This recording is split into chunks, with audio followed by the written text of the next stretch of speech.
ഒരു രാജ്യം ഒരു തെരഞ്ഞെടുപ്പ് സംബന്ധിച്ച പ്രത്യേക സമിതി റിപ്പോർട്ട് രാഷ്ട്രപതി ദ്രൗപദി മുർമുവിന് കൈമാറി. മുൻ രാഷ്ട്രപതി രാംനാഥ് കോവിന്ദിന്റെ അധ്യക്ഷതയിലുള്ള സമിതിയാണ് റിപ്പോർട്ട് തയ്യാറാക്കിയത്.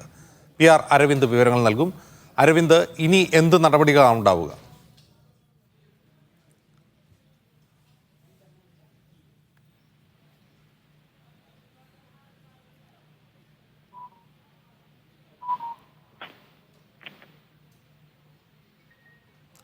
അരവിന്ദ്, കേൾക്കുന്നുണ്ടോ?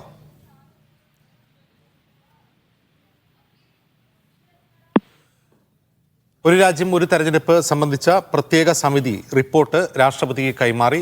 മുൻ രാഷ്ട്രപതി രാംനാഥ് കോവിന്ദിന്റെ അധ്യക്ഷതയിലുള്ള സമിതിയാണ് റിപ്പോർട്ട് തയ്യാറാക്കിയത്. ഭരണഘടനാ ഭേദഗതി ഉൾപ്പെടെയുള്ള നിർദ്ദേശങ്ങൾ ശുപാർശകളായി ഈ റിപ്പോർട്ടിലുണ്ട് എന്നാണ് അറിയാൻ കഴിയുന്നത്. PR അരവിന്ദ് ചേരുന്നു. അരവിന്ദ്, ഇനി എന്തൊക്കെ നടപടികളാണ് ഉണ്ടാവുക ഇതിന്മേൽ?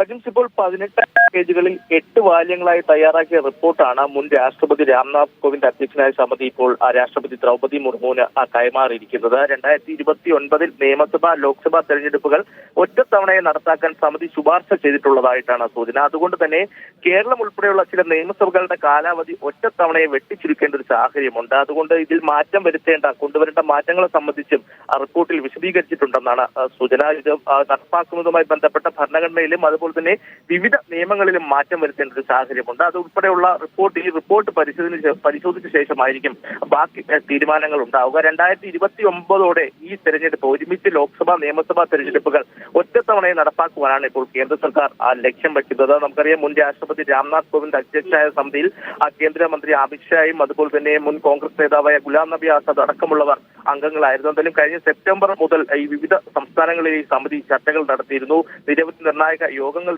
നടത്തിയിരുന്നു. തെരഞ്ഞെടുപ്പ് കമ്മീഷണർമാരടക്കം ചർച്ച നടത്തി ഇതുമായി ബന്ധപ്പെട്ട നിർദ്ദേശങ്ങൾ സ്വീകരിക്കുകയും ഇതിന് പിന്നാലെയാണ് ഇപ്പോൾ സമിതി റിപ്പോർട്ട് സമർപ്പിച്ചിരിക്കുന്നത്. നമുക്കറിയാം, വലിയ രീതിയിലുള്ള പ്രതിഷേധം പ്രതിപക്ഷ പാർട്ടികളുടെ ഭാഗത്തുനിന്നുണ്ടായിരുന്നു. ഒറ്റത്തവണ ഈ തെരഞ്ഞെടുപ്പ് നടത്തുന്നത് വലിയ രീതിയിലുള്ള വിമർശനങ്ങൾക്ക് വഴിവെച്ചിരുന്നു. പക്ഷേ സമിതി ശുപാർശ ചെയ്യുന്ന റിപ്പോർട്ടിൽ 2029 ലോക്സഭാ നിയമസഭാ തെരഞ്ഞെടുപ്പുകൾ ഒറ്റത്തവണയെ നടപ്പാക്കണമെന്നാണ്. ഇത് ഇന്ത്യയുടെ സാമ്പത്തിക രംഗത്തിനും അതുപോലെ തന്നെ സമൂഹത്തിനും ഗുണകരമെന്നാണ് സമിതി വിലയിരുത്തൽ. എന്തായാലും കേന്ദ്ര സർക്കാർ ഈ റിപ്പോർട്ട് പരിശോധിച്ച ശേഷം വിശദമായ നടപടി എടുക്കുമെന്നാണ് മനസ്സിലാക്കുവാൻ സാധിക്കുന്നത്. ശരി അരവിന്ദ്.